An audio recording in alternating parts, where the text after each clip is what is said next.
اگر ان صورتوں کا آپس میں تعلق نہ ہو تو پھر ترتیب وہی ہونی چاہیے تھی، پہلے اقرا بسم ربک الذی خلق، اس کے بعد دوسرے نمبر پہ اترنے والی، پھر تیسرے پہ، پھر چوتھے پہ، پھر پانچویں، اسی ترتیب سے ہوتا۔ لیکن میرے آقا نے یہ کیوں کہا کہ بقرہ کو فاتحہ کے ساتھ رکھو، آل عمران کو بقرہ کے ساتھ رکھو، سورۃ نساء کو آل عمران کے بعد رکھو؟ کیوں کہا؟ اسی لیے کہا کہ ان صورتوں کے درمیان کوئی مناسبت ہے، جس کو ہم تعلق کہتے ہیں، ربط کہتے ہیں، ربط۔ اتنی جو میں نے لمبی تقریر کی آپ کے سامنے صرف یہ سمجھانے کے لیے کہ سورۃ کہف کو یہاں جگہ کیوں ملی۔ 15ویں پارے کی یہ دوسری سورت ہے، اور 15ویں پارے کی پہلی سورت کون سی ہے؟ بنی اسرائیل۔ اور اس سے جو پہلی سورت ہے 14ویں پارے میں، اس کا نام ہے سورۃ نحل۔ سمجھ آ گئی آپ؟ پہلے کون سورت ہے؟ سورۃ نحل۔ پھر کون سورت ہے؟ بنی اسرائیل۔ اس کے بعد کہف کو رکھوایا گیا۔ ان کے درمیان مناسبت کیا ہے یہ آپ سنیے گا۔ مشرکین کے عام طور پر 2 مطالبے تھے جو وہ نبی اکرم صلی اللہ علیہ وسلم کے سامنے رکھا کرتے تھے۔ پہلا مطالبہ ان کا یہ تھا، پکڑ لے گا، عذاب میں گرفتار کر لے گا، ہم نہیں مانتے، کہاں ہے وہ عذاب، لے آ۔ یہ ان کا پہلا مطالبہ۔ دوسرا ان کا مطالبہ تھا معجزہ دکھا۔ یہ 2 مطالبے تھے ان کے۔ سورۃ نحل میں اللہ نے ان کے پہلے مطالبے کو پورا کر 7 سالوں کے لیے قحط کا عذاب اللہ نے مشرکین مکہ پہ مسلط کر۔ کتنے سال؟ 7 سال۔ کتے کھانے پر مجبور ہو، مردار کھاتے تھے، مردار۔ بعض مفسرین نے لکھا کہ باہر نکلتے اور زمین پہ ہاتھ مارتے، جو چیز بھی آ جاتی اسے کھا جاتے۔ قحط مسلط ہو گیا، جس کو شروع میں کہا اتا امر اللہ فلا تستعجلوہ، اللہ کا حکم عذاب والا آ گیا ہے، فلا تستعجلوہ، زیادہ جلدی نہ بچا۔ ان کا یہ مطالبہ پورا کر دیا۔ ان کا دوسرا مطالبہ تھا معجزہ دکھا۔ اس مطالبے کو پورا کر دیا سورۃ بنی اسرائیل میں، معراج والا معجزہ دکھا۔ سبحان اللہ، سبحان الذی اسری بعبدہ لیلا من المسجد الحرام الی المسجد الاقصی۔ اسی وجود کے ساتھ یسد مارو، عالم بیداری میں، خواب میں نہیں، عالم بیداری میں، اسی وجود کے ساتھ، وجود سمیت روح کے، اللہ نے میرے نبی کو زمین کی پستیوں سے اٹھایا اور بلندی کے اس مقام پہ جا پہنچایا جہاں جبریل کا خیال بھی کبھی نہیں پہنچا، حضرت موسیٰ کی روح بھی کبھی نہیں۔ وہاں میرے نبی کا وجود پہنچا۔ معجزہ یہ ہوا، اتنا طویل سفر، اس کو کہا سبحان الذی اسری بعبدہ لیلا، رات کے قلیل عرصے میں میرا نبی یہ سارا سفر کر کے۔ یہ دوسرا ان کا مطالبہ تھا، معجزہ دکھا۔ اللہ نے سورۃ بنی اسرائیل میں پورا کیا۔ یہ تسی غور نال سنو تے میں تو 3 سورتاں دا عالم بنا۔ کسی عالم سے بھی آپ جا کے پوچھیں تو وہ بھی آئے شائع کرے گا۔ اگر پوچھیں آپ کے سورۃ نحل کا مضمون کیا ہے، سورۃ بنی اسرائیل کا مضمون کیا ہے، سورۃ نحل میں ان کا پہلا مطالبہ پورا کیا، عذاب مانگتے تھے، لو عذاب آ گیا۔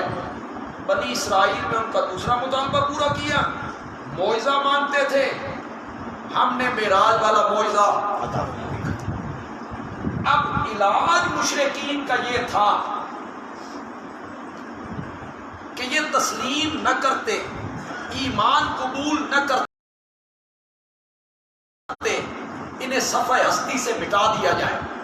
اتنے حق درم ہو گئے، ان کے سارے مطالبے پورے ہو گئے، ہم نے دلائل بیان کر دیے، علاج ان کا یہ تھا کہ انہیں صفحہ ہستی سے مٹا دیا جائے، لیکن اللہ نے کمال رحمت سے اور کمال شفقت سے ضروری سمجھا کہ جن شبہات کی وجہ سے یہ شرک میں مبتلا ہیں، میں ان کے سارے شبہات دور کر دوں۔ سبحان اللہ۔ تو سورۃ کہف میں اللہ نے ان کے شبہات کے کیا دیے؟ اگر آپ سے کوئی پوچھے کہ سورۃ کہف کا مرکزی مضمون کیا ہے، سورۃ کہف میں اللہ نے کیا بیان کیا ہے، تو آپ نے مختصر جواب دینا ہے مشرکین کے شبہات کے جواب۔ شبہات کون سے؟ جن شبہات کی وجہ سے وہ شرک میں جو ان کے شبے تھے، مثلا 7 ولی اللہ تھے بزرگ، غار میں گئے، سوئے، رب نے ان کے کانوں پہ تھپکیاں دے کے سنا۔ سبحان رب اپنے دستے قدرت سے ان کی کروٹیں تبدیل کرتا ہے۔ سبحان اللہ۔ 309 سال سوئے رہے، اللہ اکبر۔ کچھ بھی نہیں ہوا، سورج کنی کترا کے گزر جاتا ہے، وہ غار میں موجود ہے، کوئی بندہ انہیں دیکھتا ہے تو دہشت زدہ ہو جاتا ہے۔ اصحاب کہف کو کچھ اختیار حاصل، نیک بندے ہیں، وہ متصرف ہیں، مختار ہیں، اللہ سے ہماری باتیں، ان کو طاقتیں حاصل ہیں، ان کو قوتیں حاصل ہیں۔ یہ پہلا شبہ تھا۔ مشرکین مکہ 7 روٹیاں اصحاب کہف کے نام کی دیا کرتے تھے، 8ویں روٹی ان کے کتے کے نام کی۔ اس کتے کا ذکر بھی قرآن میں۔ یہ جو مشرک ہوتا ہے یہ بڑا ذلیل ہوتا ہے، بڑی ذلت کی بھار اسے پڑتی، اللہ کا دروازہ چھوڑا تھا، پھر یہ کتوں کو پکار، یہ جانوروں کو پکار۔ میں نے فیس بک پہ 2 دن پہلے ایک ویڈیو دیکھی، ایک باندری، اس باندری کے سامنے لوگ آ رہے ہیں، عورتیں آ رہی ہیں، مرد آ رہے ہیں، اس باندری کو پیسے دیتے ہیں، اس کے گھٹنے چھوتے ہیں، وہ باندری ان کے سر پہ ہاتھ رکھتے ہیں۔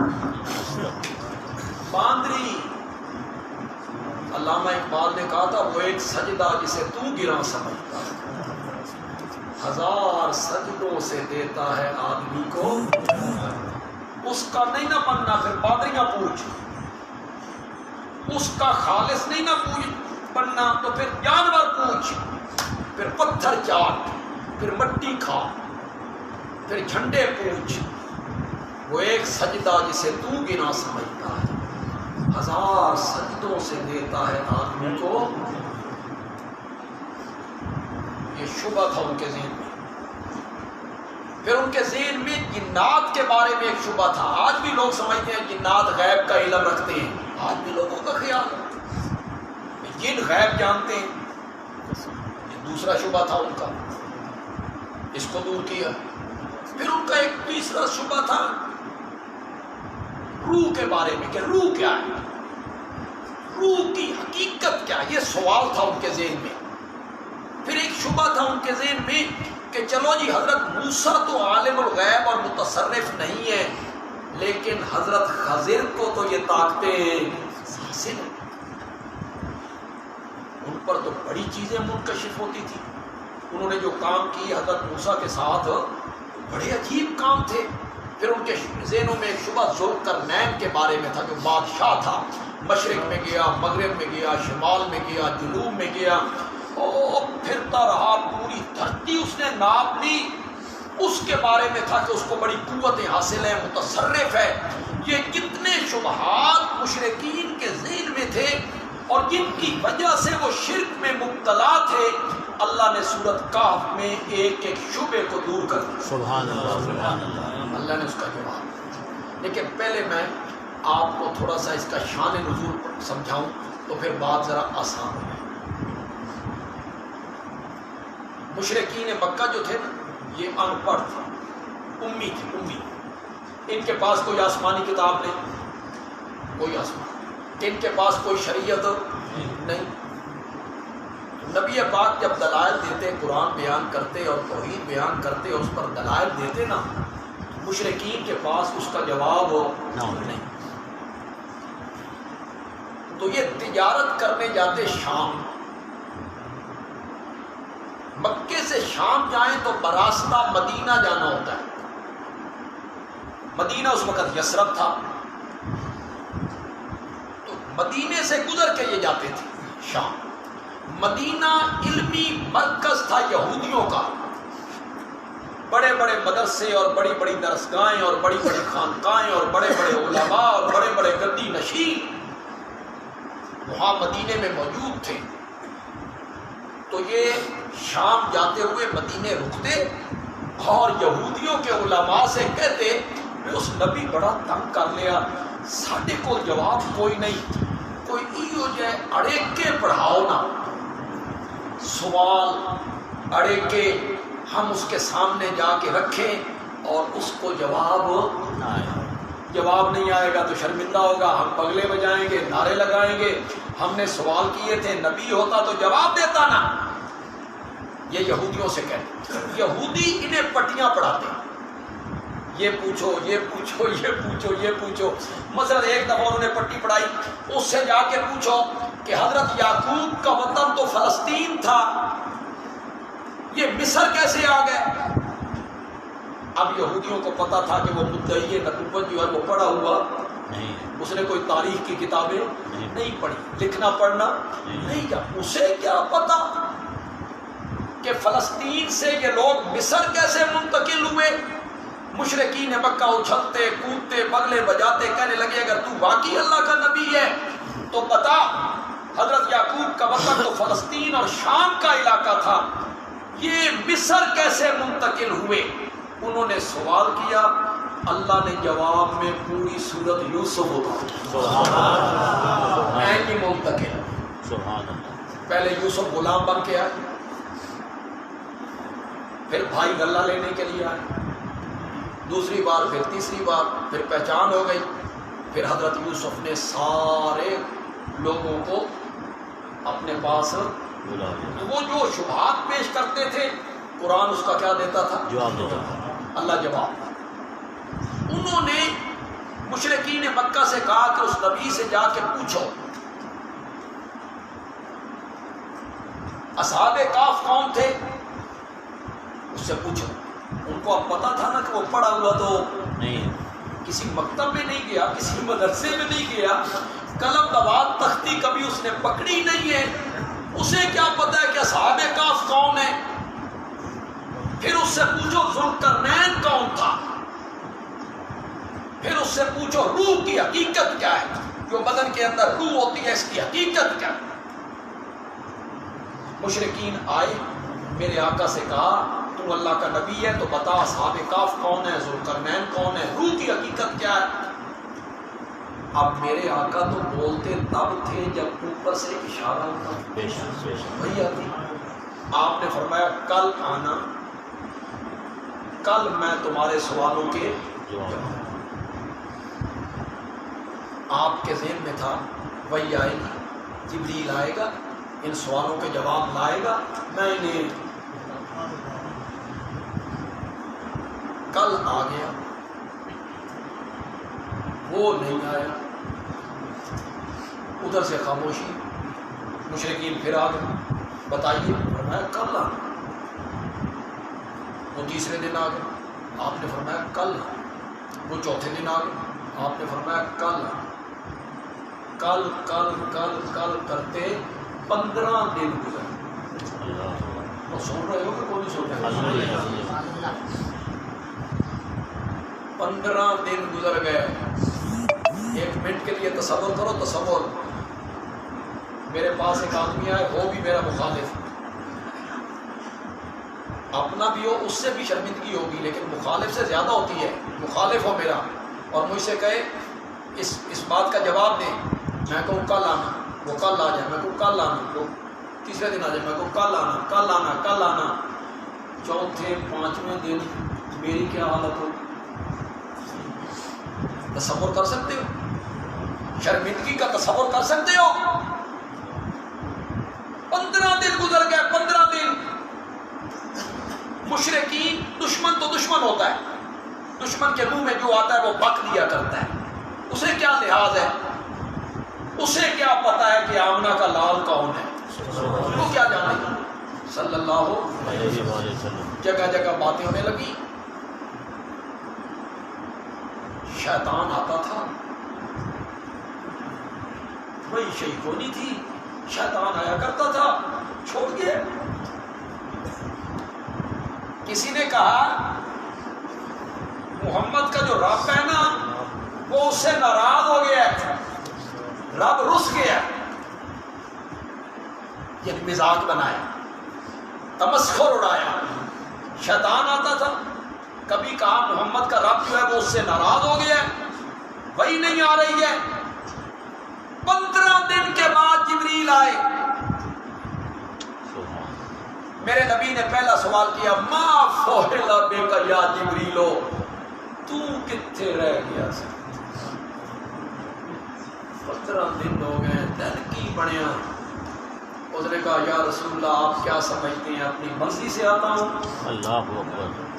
ہم تو اپنے پروں کو بھی اس وقت تک حرکت نہیں دے سکتے جب تک رب کی اجازت نہیں۔ وہ بھیجتا ہے تو آ جاتے ہیں، 15 دن اس نے نہیں بھیجا، نہیں آئے۔ کیوں نہیں آئے؟ سورۃ کاف کی آیت نمبر 23، یہ سورت کا ہم خلاصہ بیان کر رہے ہیں، اسی سورت کی آیت نمبر 23۔ خدا کے لیے گھروں میں جائیے اور اس کا ترجمہ پڑھیے۔ یہ جو نوجوان بیٹھے ہیں، بچے بیٹھے ہیں، یہ ترجمہ پڑھے جا کے گھروں میں، اور یہ بھی نہیں کہ کسی دیوبندی عالم کا ترجمہ پڑھیں، نہیں، بریلوی عالم ہو، شیعہ عالم ہو، اہل حدیث عالم ہو، کسی مسلک کا عالم ہو، آپ کو کھلی اجازت ہے ترجمہ پڑھنے کی۔ ہم تو دعوت دے رہے ہیں خدا کے لیے، قرآن کی طرف آؤ تو صحیح، اپنا عقیدہ قرآن کے مطابق بناؤ تو صحیح۔ قصے، کہانیاں، وارث شاہ کی ہیر اور سیف الملوک، اس کی بنیاد پر آپ نے لوگوں کو گمراہ کیا، واقعات پر، موضوع روایتوں پر۔ قرآن کی طرف آئیے، سورۃ کاف ہے، آیت نمبر 23 ہے۔ اللہ نے فرمایا وَلَا تَقُولَنَّ، اگر آپ عربی جانتے ہوتے آپ کو پتہ چلتا ہے اس میں کتنا تنتنا ہے۔ لِشَيْءٍ إِنِّي فَاعِلٌ ذَلِكَ غَدًا، میرے پیغمبر آئندہ کبھی نہ کہنا، لا تقولن، مت کہیے گا، انی فاعل ذالک غدا، میں کل یہ کروں گا، میں کل یہ کروں گا، کبھی نہ کہنا الا ان یشاء اللہ، بے شک مگر ساتھ کیا کہنا ہے؟ آپ ان کو کہتے تھے کل آنا میں جواب دے دوں گا، آپ انشاءاللہ نہیں کہتے تھے؟ وہ سمجھو کہ تو نہیں سمجھو؟ آپ کہتے تھے کل آنا جواب دے دوں گا، آپ انشاءاللہ نہیں کہتے تھے؟ آپ نے انشاءاللہ نہیں کہا، رب نے وہی روک لی۔ اللہ میں یہاں پوچھنا چاہتا ہوں نوجوانوں سے، نبی پاک کو یہ علم ہوتا تھا کہ کل جبریل نہیں آئے گا؟ نہیں، ہوتا تھا کوئی نہیں۔ اور اگر کہو ہوتا تھا، اگر کہو کہ نبی پاک کو یہ علم تھا کہ کل جبریل نہیں آئے گا، پھر نبی پاک ان سے کہتے کہ کل آنا؟ تم تو کہتے ہو ہر چیز کو جانتے ہیں، آنے والے حالات کو جانتے ہیں، قرآن تو پڑھو جاؤ۔ یہ صرف ایک واقعہ ہے، ایک بات ہے کہ جبریل آئے گا یا نہیں آئے گا، اس کے بارے میں بھی نبی پاک کو پتہ نہیں تھا۔ علم غیب خاصہ نبیوں کا نہیں ہوتا، علم غیب خاصہ کس کا ہے؟ نعرہ تکبیر! کل کے سوا کوئی نہیں جانتا. کوئی نہیں جانتا. وہ کل کیا کرے گا؟ آنے والی کوئی بات اللہ کے سوا کوئی نہیں. ہاں کسی موقع پہ اللہ بتا دے اپنے نبی کو، کوئی ایک بات، دو بات، تین بات، چار باتیں اللہ بتا دے، کسی ولی کو بتا دے، کوئی انکار نہیں ہے. لیکن اس کو علم غیب نہیں کہتے، اس کو کہتے ہیں اطلاع علی الغیب. غیب کی ایک خبر پہ اللہ نے اطلاع دے دی، 2 پہ دے دی، 3 پہ دے دی، 4 پہ دے دی. ہر چیز کو جاننا اللہ کے سوا کوئی نہیں. تمہیں کس طرح سمجھ؟ بخاری کی حدیث ہے، ایک گھر میں شادی ہوئی، نبی پاک اس شادی میں شرکت کرنے کے لیے تشریف لے. چھوٹی چھوٹی بچیاں تخت پہ گیت گا رہی، چھوٹی بچی، ذرا میرے لفظ میں غور نہ سنو، کون سی بچی؟ چھوٹی بچی. تخت پر شادی والے گھر میں گیت گا. اس میں کس کا ذکر ہے؟ بدر کے شہیدوں کا، احد کے غازیوں کا، جہاد کا اس میں ذکر ہے. یوں ہی نبی پاک سامنے سے داخل ہوئے نا، ایک لڑکی نے دیکھا. عرب کے لوگ بڑے شاعر تھے اور بڑے فصیح اللسان ہیں. اس لڑکی نے ایک مصرع اٹھایا، فینا نبی یعلم ما فی غد، ہمارے اندر ایک ایسا نبی موجود ہے جو کل کی بات جانتا ہے. یہ بخاری کی روایت ہے. اس لڑکی نے یہ مصرع اٹھایا، ہمارے اندر ایک نبی ہے جو کل کی بات جانتا ہے. میرے آقا اس کمرے کی جانب جا رہے تھے، نہیں گئے، سیدھے ان بچیوں کی طرف آئے، ان کے سر پہ ہاتھ رکھا اور فرمایا جو پہلے کہہ رہی تھی وہی بات کہو، کل کی بات رب کے سوا کوئی نہیں. اسی وقت تردید کر دی میرے نبی، تاکہ کل لوگ اس کو دلیل نہ بنے. آپ کہتے تھے کل آنا، انشاءاللہ آپ نے نہیں کہا. اللہ نے وحی کو 15 دنوں کے بعد اللہ نے پھر اپنے نبی کو تسلی دی. وہ کیا کہتے تھے؟ سبحان اللہ. وہ اللہ کا تعلق ہے اپنے نبی سے، پیار ہے، محبت ہے. نبی پاک کو بھی بڑی تکلیف ہوتی ہوگی نا جب وہ بکواس کرتے ہوں گے، رب رس گیا، محمد کا رب اس سے ناراض ہو گیا ہے، ہوں وہی نہیں آتی. تکلیف تو میرے نبی کو، غم اور پریشانی تو ہوتی ہوگی. اللہ نے میرے نبی کو تسلی دی، وَالضُّحَىٰ وَاللَّيْلِ إِذَا سَجَىٰ مَا وَدَّعَكَ رَبُّكَ وَمَا قَلَىٰ. مجھے سورج کے چڑھنے کی قسم ہے جب وہ روشنی پھیلا دیتا ہے، مجھے رات کی سیاہی کی قسم ہے جب وہ چھا جاتی ہے. مَا وَدَّعَكَ رَبُّكَ وَمَا قَلَىٰ. تیرے رب تین چھوڑیا بھی کوئی نہیں تے تیرا رب تیرے تو رسیا بھی کوئی نہیں. سبحان اللہ. مَا وَدَّعَكَ رَبُّكَ وَمَا قَلَىٰ. 2 قسمیں اٹھائیں. یہ جو قسمیں ہوتی ہیں یہ اللہ بطور شہادت پیش کرتا ہے، اس بات پر بطور شہادت پیش کرتا. یہاں اللہ نے کیا شہادت پیش کی؟ اللہ نے فرمایا وقت ایک سا رہتا ہے، میرا سونا وقت ایک جہا رہتا نہیں. کبھی دن کا اجالا ہوتا ہے، کبھی رات کی تاریکی ہوتی ہے، وقت بدلتے رہتے ہیں. کبھی وہی آتی ہے اور کبھی وہی نہیں آتی. دن آتا ہے کبھی پھر کیا آ جاتی ہے. اللہ نے اصحاب کہف کا مکمل واقعہ بیان کی. وہ میں بیان کرنے لگ جاؤں تو پھر صبح کی نماز یہیں پڑھنے لگ پڑے گی. وہ سارا واقعہ میں بیان کروں. اللہ نے اس کا واقعہ بیان کیا. اللہ نے سمجھایا کہ دیکھو وہ مواحد لوگ تھے، بادشاہ کے دربار میں کھڑے ہوئے، اللہ کی توحید کا اعلان کیا اور ان کو پتہ چلا کہ بادشاہ کے تیور کوئی اچھے نہیں ہیں. تو بادشاہ نے بھی کہا سوچ لو، تسی نوجوان ہو، سوچ لو، نفع نقصان سوچ لو. انہوں نے کہا بس 2 راستے ہیں، یا شرک والا دین اختیار کر لیں یا وطن چھوڑ دیں. 7 نے فیصلہ کیا دین نہیں چھوڑنا، وطن چھوڑنا. وہ نکل کھڑے، بھاگ کھڑے.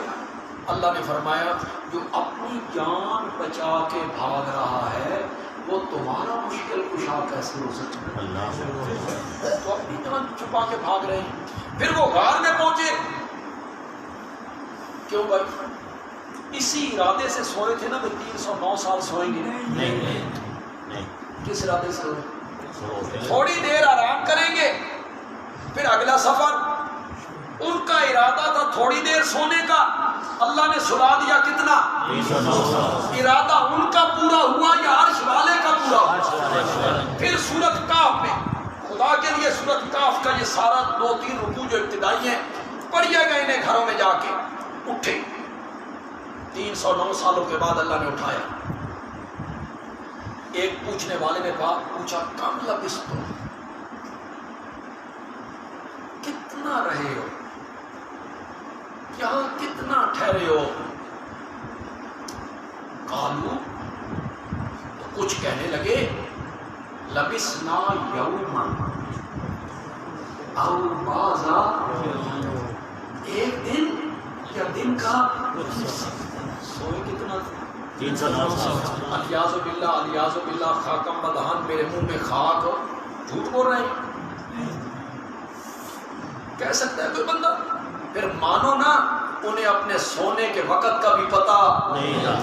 ان پر کیا بیتی 309 صدیوں میں، انہیں اس کا کوئی علم نہیں تھا، ورنہ وہ کبھی نہ کہتے لبثنا یوما او بعض۔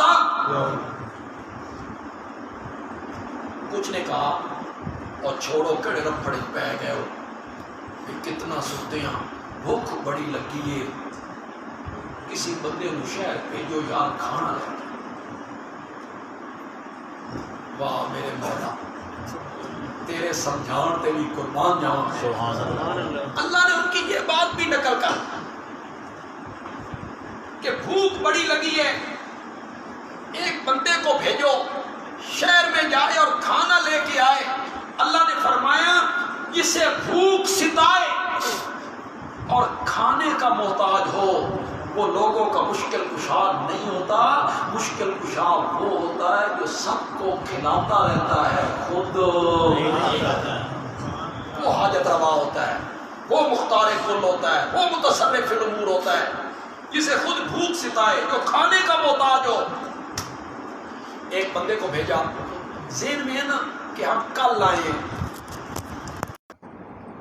آئے ہیں شہر سے، تو ذہن میں ہے نا، تو اسے کہتے ہیں خیال نال جائیں تے اچھی جگہ تو کھانا لے کے آئیں تے کسی نو پتہ نہ لگے، تے اگر پھڑیا جائے نا تو آپ ہی بھگتے، خود بھگتنا ہے اپنے آپ پر۔ اسے سمجھا رہے ہیں، قرآن نے اس کو بھی ذکر کیا۔ یہ پہنچا، اب وہاں گزر چکے تھے 300۔ یہ بیچارہ سمجھی بیٹھا سی بے نوری گیٹ ہونا، وہ نوری گیٹ پتہ نہیں کدوں دا ختم ہو گیا۔ میرا خیال ہے 60-70 سال پہلے جو لوگ سرگودا میں فوت ہوئے انہیں اب سرگودا میں لے آؤ نا ذرا، ویکھن ذرا، انہیں بھی نہیں پہچان۔ آپ میں سے کسی نے نوری گیٹ دیکھا؟ اوہو مشہور ہے نا نوری گیٹ، تو وہ کارخانہ بازار میں جو داخل ہوتا ہے یہاں ایک گیٹ ہوا کرتا ہے، یہ مطلب میں تھوڑے سارا تو بڑا تھوڑے جو کسی بھی نہیں ویکھیا ہو، وہ دو اسے مینارے ہوتے تھے اس کے، اسے نوری گیٹ کہتے۔ 3 صدیوں میں تو بود و باش بدل جاتی ہے، شکل و شبہ بدل جاتی ہے، بالوں کی کٹنگ کپڑوں کے ڈیزائن بدل جاتے۔ یہ گیا اسے اوپری چیز تو لگی، لیکن اس نے کھانا لیا اور کھانا لے کے اس نے جب پیسے دیے، دکاندار نے پیسے دیکھے، اس پر مور تھی 3 صدیوں پہلے کی۔ تو مائیں اپنے بچوں کو کہانیاں سنایا کرتی تھی، بھئی 7 نوجوان تھے، بھاگے، آج تک پتہ نہیں آسمان کھا گیا ہے، زمین نگل گئی ہے، بڑے مشہور تھا ان کا واقعہ۔ پھر اس وقت کے بادشاہ نے تختیوں پر ان کے نام لکھ کے نا بیت المال میں رکھ دیے تھے، خزانے میں نام ان کے لکھے ہوئے تھے تختیوں پر، ان کے والد کے، سن اس پہ موجود تھا۔ اس دکاندار کے ذہن میں وہ ساری کہانی گھومی، تو اس نے پوچھا کہاں سے آئے ہو, کون ہو؟ اس نے کہا میں اکلا نہیں, میرے نال 6 اور بھی آئے نہیں. یہاں سے پھر قدرت کی بات یہ ہے کہ اس وقت لوگ موحد ہو گئے تھے. البتہ ایک اختلاف چل رہا تھا کہ قیامت آئے گی کہ نہیں آئے گی. کچھ لوگ قیامت کے منکر تھے, ان کے دوبارہ زندہ ہونے سے انہیں بھی قیامت کا ثبوت مل گیا کہ جو اللہ 309 سال کے بعد پھر ان لوگوں کو ہمارے پاس لا سکتا ہے, وہ مرنے کے بعد بھی زندہ کر سکتا ہے. پھر اللہ نے ذوالقرنین والا شبہ دور کیا, اس کے اختیار میں کچھ نہیں تھا, وہ سب کچھ میری رحمت سے کرتا.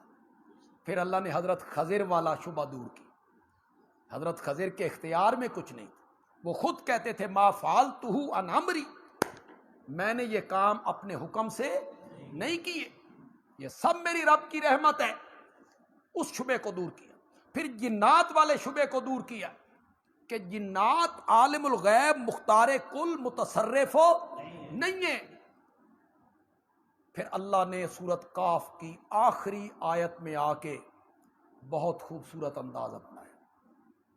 وہ آیت بڑی مشہور ہے, میں پڑھوں گا تو آپ میرے ساتھ آگے پڑھتے چلے جائیں گے. سورۃ قاف کی آخری آیت ہے قل انما انا بشر یوحی الی انما الہکم الہ.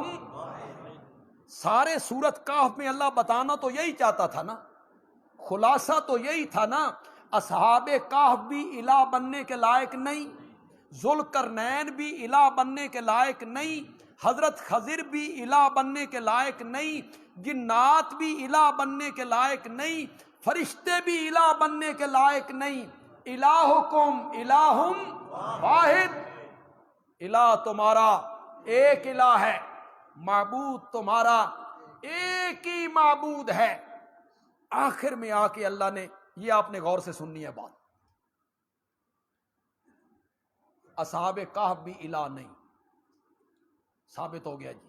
ذوالقرنین بھی الہ نہیں, ثابت ہو گیا. حضرت خضر بھی الہ نہیں, ثابت ہو گیا. حضرت موسیٰ بھی الہ نہیں, ثابت ہو گیا. ذوالقرنین بھی الہ نہیں, ثابت ہو گیا. جنات بھی الہ نہیں, ثابت ہو گیا. فرشتے بھی الہ نہیں, ثابت ہو گیا. اب ذہنوں میں ایک اشکال باقی تھا کہ وہ تو الہ نہیں ہیں, لیکن ہمارے نبی تو صرف نبی نہیں ہیں, امام الانبیاء ہیں. یہ ایک اشکال پیدا ہو سکتا تھا. ہمارے نبی خاتم النبیین ہیں, امام الانبیاء ہیں, شفیع المذنبین ہیں, رحمت للعالمین ہیں, صاحب قرآن ہیں, صاحب کوثر ہیں, صاحب معراج ہیں, سب سے اعلیٰ افضل اولا اشرف اکمل اجمل.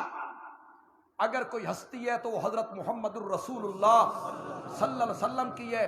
ساری کائنات سے اعلیٰ ہیں, نوریوں سے, ناریوں سے, خاکیوں سے, ازلیوں سے, ابدیوں سے, عرشیوں سے, فرشیوں سے, سب سے اعلیٰ افضل اولا. اگر کوئی ہستی ہے تو وہ آمنہ کا لال ہے. چلو جی, حضرت خضر تو الہ نہیں ہوں گے,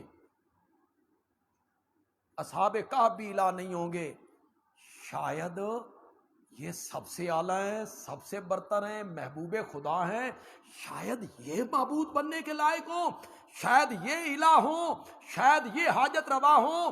اللہ نے آخری آیت میں آ کے کہا کل, میرے پیغمبر آپ بھی کہیں.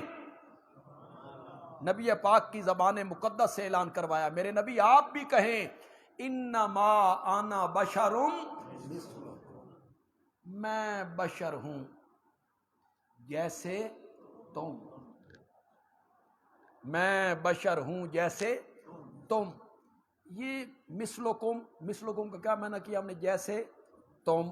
یہ جیسے تم مرتبے میں نہ, عظمت میں نہ, علم میں نہیں, شان میں نہیں, مقام میں قطعاً نہیں, کوئی نسبت ہی نہیں. خدا کی قسم کوئی نسبت ہی نہیں.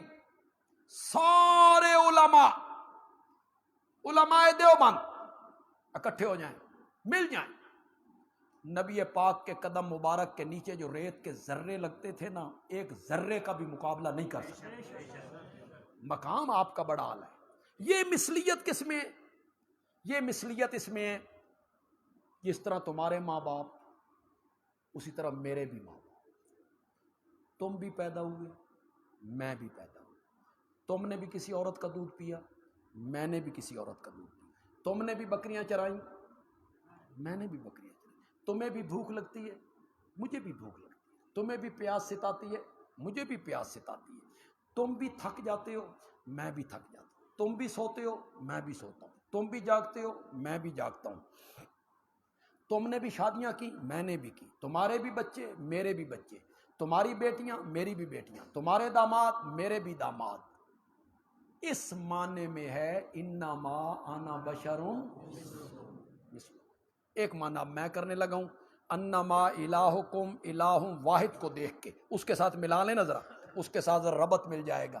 میرے پیغمبر اب آپ اپنی زبان مقدس سے اعلان کریں، انما انا بشر مثلکم، معبود اور الہ کے نہ ہونے میں تم جیسا ہوں، جس طرح تم الہ نہیں ہو میں بھی الہ۔ اب مثلیت اس میں آ گئی، الہ کے نہ ہونے میں معبود کے نہ ہونے میں تم جیسا ہوں، تم بھی الہ نہیں ہو میں بھی الہ نہیں ہوں، تم بھی معبود بننے کے لائق نہیں ہو میں بھی معبود بننے کے لائق نہیں ہوں۔ یہ معنی میں نے کیوں کیا؟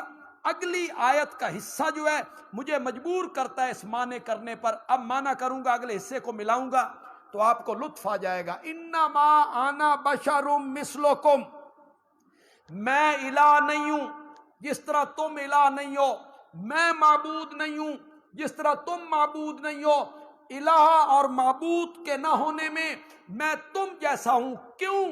انما الہکم الہ واحد، اس لیے کہ الہ تمہارا ایک ہی الہ ہے اور اس کے سوا کوئی بھی الہ بننے کے لائق ہو۔ الحمدللہ رب العالمین والصلاۃ والسلام علی سیدنا محمد۔